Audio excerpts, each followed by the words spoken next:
What if I told you that the gods you know from Greek mythology had Roman counterparts that were more like their stoic, no-nonsense cousins? Zeus might have ruled Mount Olympus with a thunderbolt in hand. But did you know that when the Romans borrowed him, they didn't just change his name to Jupiter? They reshaped his entire personality? These two ancient civilizations shared gods, but not quite in the way you might think. So, what really separates the Greek and Roman pantheons? Get ready for some divine drama.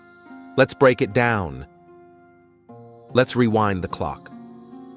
Long before the Romans even began building their empire, there was Greece, an ancient land where the gods walked among mortals, starting wars and throwing a lot of dramatic tantrums.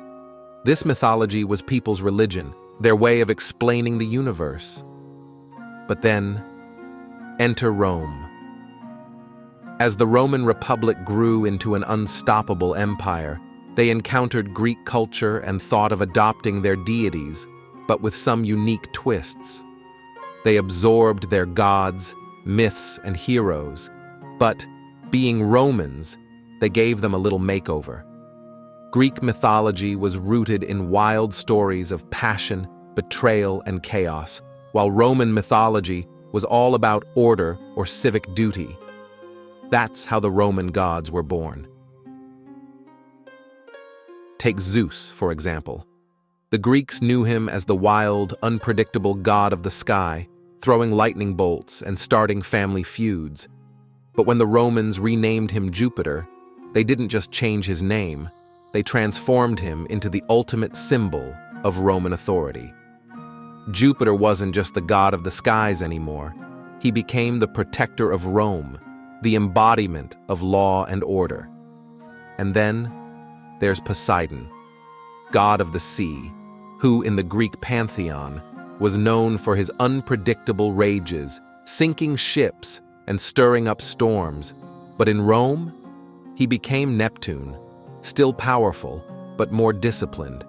He represented control over the seas, and instead of chaos, he brought naval strength to the growing Roman Empire.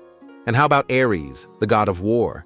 In Greece, Ares was feared and not exactly loved. He symbolized the brutal, bloody side of conflict. But when the Romans took him in as Mars, they gave him a complete glow-up. Mars was about strategic warfare, discipline, and victory, becoming one of Rome's most revered gods, even hailed as the father of Romulus and Remus. Hera was the goddess of marriage and childbirth, but she's probably best known for her jealousy, and who could blame her? Zeus, her husband, was notorious for his many affairs. She was fierce, protective, and often vengeful, especially when it came to protecting her role as Zeus's wife. She represented the chaos of marriage and the personal struggles that come with it. On the other hand, Juno wasn't just concerned with marriage. She became the protector of the Roman state and the embodiment of the ideal Roman woman. Juno was all about order, honor, and protecting the Roman people, embodying the stability of the Roman family. Now let's descend into the underworld, where we meet Hades. He ruled over the realm of the dead. He wasn't evil, but he was feared. The Greeks saw him as a stern and distant figure, ruling the underworld with cold authority. His role was more about keeping the balance, ensuring that the dead stayed in their place and that no one escaped the underworld. Romans renamed him Pluto, and his domain wasn't just about the dead anymore. The Romans associated Pluto with the riches buried deep within the earth, gold, silver, and gems. He wasn't just a figure to be feared, he was a symbol of prosperity and abundance. The Greeks, with their rich mythology, left an indelible mark on Western culture. Their gods were portrayed in art, literature, and philosophy, from the grand sculptures of Zeus and Athena to the tragedies and epics of Homer and Sophocles. And when it comes to the Romans, their gods didn't just stay in the realm of mythology. The Romans took their deities seriously, incorporating them into the heart of the state. Gods like Jupiter and Mars were protectors of Rome itself. Temples were built, rituals were performed, and victories were attributed to the favor of the gods. Even today, the legacy of these gods is all around us. Greek and Roman mythology influenced Renaissance art, Enlightenment thinking, and even the names of the planets.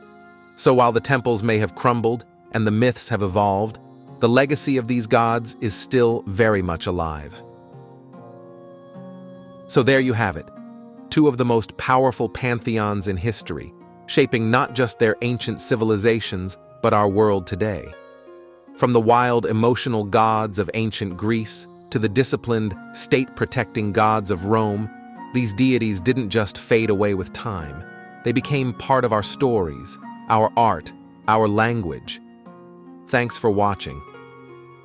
If you enjoyed this dive into mythology, don't forget to like, comment, and subscribe for more videos exploring the wonders of ancient history and beyond.